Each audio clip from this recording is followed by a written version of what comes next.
Hi, I'm Chris Moorby. I've been in the meat industry over 40 years and I'm now a tutor at the School of Artisan Food. I'm sure you're all able to cook pork at home. What I'm going to show you are tips and techniques that will allow you to take your cooking skills to the next level. Today I'm going to be showing you how to make pork sausage. This sausage that I'll be making today uses 4 ingredients: lean pork, fatty pork or belly pork, salt, freshly ground pepper.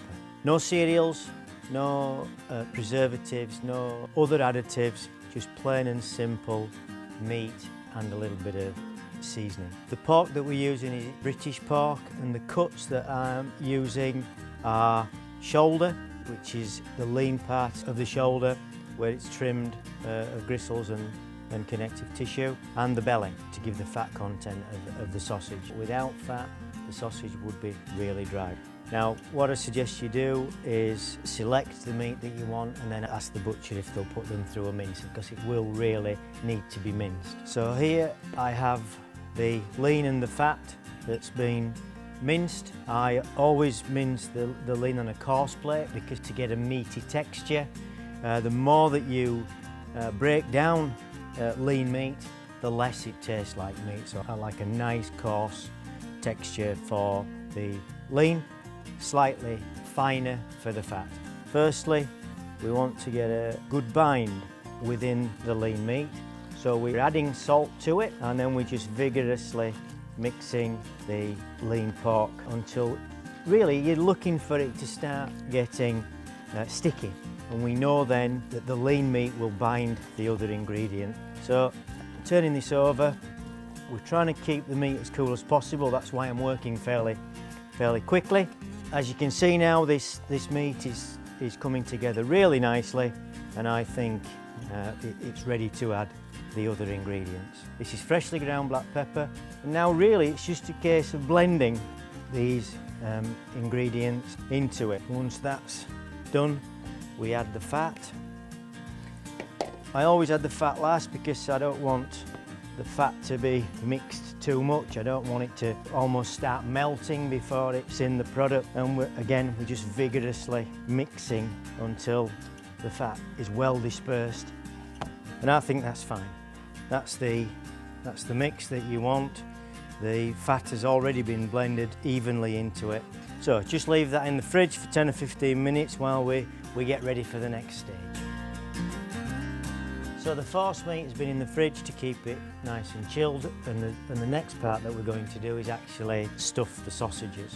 Now I'm lucky enough to have a filler, but if you're not, I'm going to show you a very easy way in which you can make sausages without the need for machinery or indeed sausage casing. What you're going to need is you're going to need a sheet of cling film, and we take off a portion of the sausage meat and we roll it into the cylindrical shape.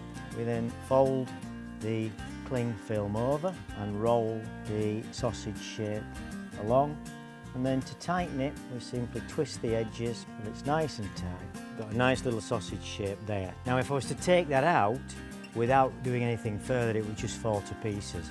What I'm going to do now is something that will make it hold its shape for you to be able to fry it afterwards. So what we do is we take that and we plunge it into boiling water and leave it for about 30 seconds.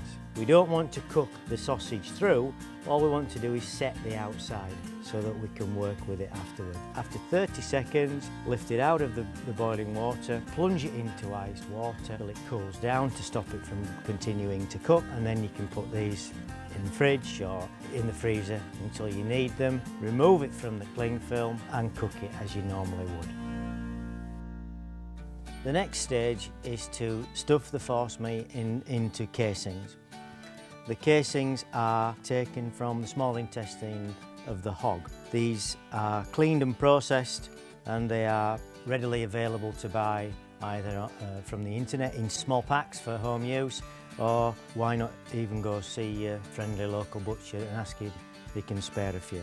This is a hand stuffing machine where we put the force meat into the chamber and then that is pressed out onto the nozzle. So the next thing I'm going to do is to load the skin onto the nozzle, tie a knot, and then slowly rotating the handle and fill the sausage out, making sure that we keep the correct pressure on. We don't want to fill the casings too full because we've got to link these. Yeah, so we leave a small portion at the end. That is our filled sausage. What I'm going to show you now is how to link these into individual sausages. We take the entire link of sausage and we bend it into two.